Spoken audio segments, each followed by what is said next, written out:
राइस्टार TV में bike का एक खूबसूरत तस्वीर देखता है और उसे वह बाइक बहुत पसंद आती है। वह तुरंत अपनी गुल्लक के पास जाता है क्योंकि उसे बाइक खरीदनी थी, इसलिए वह रोज सुबह अपने गुल्लक में पैसे जमा करता था। फिर वह नीचे चला जाता है जहां उसकी मम्मी उसे खाना देती है। राइस्टार मजे से खाना खाता है। खाना खाकर जब राइस्टार निकलता है तो उसकी मम्मी बाय करती है और राइस्टार भी मुस्कुराकर बाय बोलकर चला जाता है। वह अपने दोस्त ज्ञान भाई के घर की तरफ जाता है। वहां जाकर डोरबेल बजाता है। थोड़ी देर बाद ज्ञान भाई दरवाजे पर आते हैं। राइस्टार बोलता है, चलो स्कूल देर हो रही है।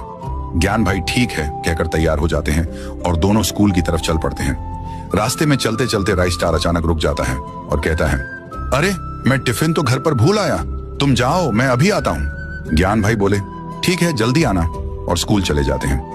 लेकिन राइस्टार स्कूल की जगह एक गैरेज पहुंचता है क्योंकि उसे बाइक खरीदने के लिए पैसे जोड़ने थे। वह रोज स्कूल टाइम में वहां काम करता था। आज भी वह एक कार ठीक करने में लग जाता है। कार ठीक करने के बाद अज्जू भाई उसे ढेर सारे पैसे देते हैं। राइस्टार पैसे लेकर चुपके से घर आता है। उसकी मम्मी रसोई में खाना बना रही होती है। वह आहिस्ता आहिस्ता ऊपर अपने कमरे में जाता है और सारे पैसे गुल्लक में डाल देता है। फिर वह चुपचाप स्कूल के लिए निकल पड़ता है। स्कूल जाते समय रास्ते के पास वाले अस्पताल से उसे किसी के रोने की आवाज सुनाई देती है।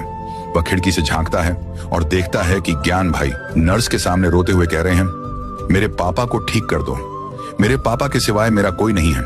नर्स कहती है, इलाज के लिए पैसे लगेंगे और तुम्हारे पास पैसे नहीं हैं, अपने पापा को यहां से ले जाओ। यह सब सुनकर राइस्टार के दिल को गहरा धक्का लगता है। वह मन ही मन सोचता है, मैं अपने दोस्त के पापा को मरने नहीं दूंगा, चाहे जो हो जाए कुछ करूंगा। वह तुरंत घर भागता है।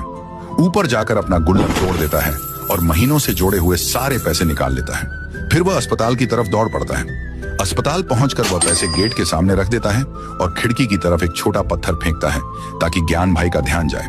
ज्ञान भाई बाहर आते हैं। इतने सारे पैसे देखकर चौंक जाते हैं। आशा की एक किरण उनकी आंखों में उभरती है। वे पैसे उठाकर तुरंत अंदर दौड़ते हैं, लेकिन देर हो चुकी होती है। उनके पापा की मौत हो चुकी थी। ज्ञान भाई पापा पापा चिल्लाकर रोने लगते हैं। कुछ देर बाद वे टूटे दिल के साथ वहां से चले जाते हैं। यह सब राइस्टार छुप कर देख रहा होता है। कुछ समय बाद ज्ञान भाई अमित भाई की बाइक की दुकान पर पहुंचते हैं। पहुंचते ही वे हंसते हुए पूछते हैं, अमित भाई 1 लाख रुपए वाली बाइक कितने की है जी? अमित भाई थोड़ा चिढ़कर कहते हैं, अरे भाई 1 लाख वाली बाइक 1 लाख की ही होगी ना, पी के आए हो क्या? ज्ञान भाई मुस्कुराते हुए जवाब देते हैं, अरे भाई पूछना तो पड़ेगा, और एक चमकदार नई बाइक खरीद लेते हैं। बाइक लेकर वे सीधे राइस्टार के पास पहुंचते हैं। बाइक से उतरकर हंसते हुए कहते हैं, देख मेरी नई बाइक, तेरे पास